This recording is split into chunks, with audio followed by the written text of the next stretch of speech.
السلام علیکم. آپ ملاحظہ فرما رہے ہیں وائس آف رائٹس اور میں ہوں آپ کا ہوسٹ طالب نقوی ایڈوکیٹ. ناظرین، آج ظاہر ہے کہ ہم نے بات تو کرتے ہیں پینشنرز کی، اور خاص طور پر جو پچھلے ولاگ میں گزشتہ ایک ولاگ میں جو ہم نے عدالتوں کا ذکر کیا اس پہ بہت سے تبصرے آئے ہمیں. کومنٹس میں بھی لوگوں نے کہا اور مجموعی طور پر اسے بہت زیادہ اپریشیٹ کیا گیا. ہم شکر گزار ہیں ان کے. تو آج پھر ہم پینشنرز کی ایک کیٹیگری کی بات کرنے جا رہے ہیں جو اپنے حق کے لیے دیگر پینشنروں کی طرح لڑ رہے ہیں. اور یہ بات ہے نیشنل بینک آف پاکستان کے پینشنرز کی. بات تو ہم کرتے جاتے ہیں لیکن اندرون خانہ کیا ہو رہا ہے، نیشنل بینک کے حالات کیا ہیں، یہ ہمیں پتہ چلا ہے. اور یہ آفیسر فیڈریشن ہے جی پنجاب کی، ان کا میسج جو ہے بغیر قطع و برید کے آپ کے سامنے پیش کر رہا ہوں. حبیب بینک میں انٹرنل آڈٹ کا سسٹم خراب کر کے کروڑوں روپے کے لا لائبلٹی لیے لاکھوں روپے کا سیلری پیکج اور لاکھوں روپے کی دیگر سہولیات کے ساتھ Anwar Umar national bank of Pakistan audit group کے چیف بن گئے. آڈٹ آفس لاہور اور اسلام آباد کے وزٹ پر اپنے عزائم کا اعلان. عمر انور آڈٹ گروپ چیف عرف مولا جٹ کا اعلان. کوئی ریگولر سٹاف آڈٹ میں نہیں رہے گا. اپنی مرضی کے آڈیٹر اور آڈٹ چیف کانٹریکٹ پر بھرتی کروں گا.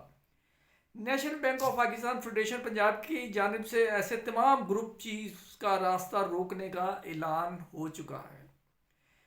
جناب آڈٹ گروپ چیف صاحب، آڈیٹر جنرل آف پاکستان کی نیشنل بینک کی آڈٹ رپورٹ پر عمل درآمد کروائیں.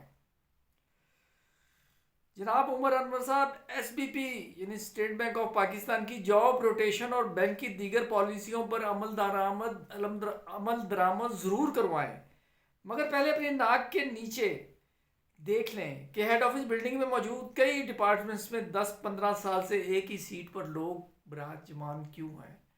ظفر صادق صاحب نے اس سے پہلے بھی یہ بات جو ہے ہمیں بتائی تھی، اور اس میں ان کا مفاد کیا ہے اگر ہم عرض کریں گے تو شکایت ہوگی. سی اے ڈی ڈپارٹمنٹ ہیڈ آفس عبد الحادی فاروقی کو 10-15 سال سے مسلسل کنٹریکٹ دینے کا جواز کیا ہے، اور اب وہ کنٹریکٹ رینیول کی بجائے نئے کنٹریکٹ کی ڈیمانڈ کیوں کر رہا ہے. موصوف مقدم کمپنیوں اور ویلیویشن کمپنیوں کو کام دینے کے حساب سے کمیشن وصول کرتے ہیں، اور کمیشن کی مد میں کروڑوں روپے کی رقم حصہ بقدر جسہ تقسیم کی جاتی ہے. اور تو اور مسٹر عبد الحادی فاروقی کے ہر سال ہندوستان آنے جانے کا خرچہ بھی مقدم کمپنی اٹھاتی ہے. مقدم اور ویلیویشن کمپنیوں کا کام کر دینے کا اختیار سی اے ڈی ہیڈ آفس میں رکھنے کا جواز بھی شاید یہی ہے.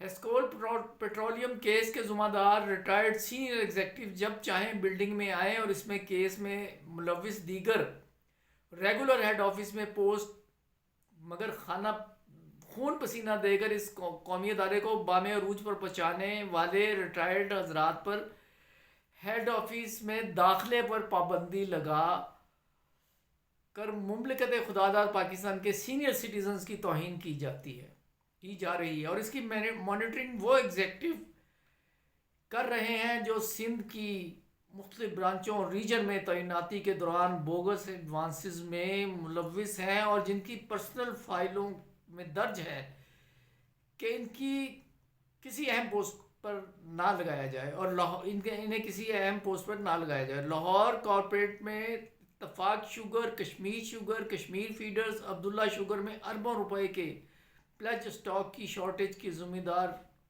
ملتان کا کارپوریٹ ہیڈ کیوں لگایا گیا ہے. ناظرین، یہ بہت سنجیدہ سوالات ہیں جو ہوئے ہیں، اور سینئر سٹیزنز پہ یہ جو ہم نے پڑھا ہے کہ داخلہ بند، یعنی کوئی زمانہ تھا کہ یہ ورکنگ فورس تھی، آپ کے ڈپارٹمنٹ کو چلانے میں ان کا کلیدی رول تھا، اور آج خود غرضی کا مظاہرہ کر کے ان پر دروازے بند کر دیے گئے. ہم اس کی پرزور مذمت کرتے ہیں. ناظرین آج کے لیے اتنا ہی. اگر سبسکرائب نہیں کیا تو سبسکرائب کر کے بیل آئیکن کو کلک کر کے آل کو آپشن لیں. Thanks for watching.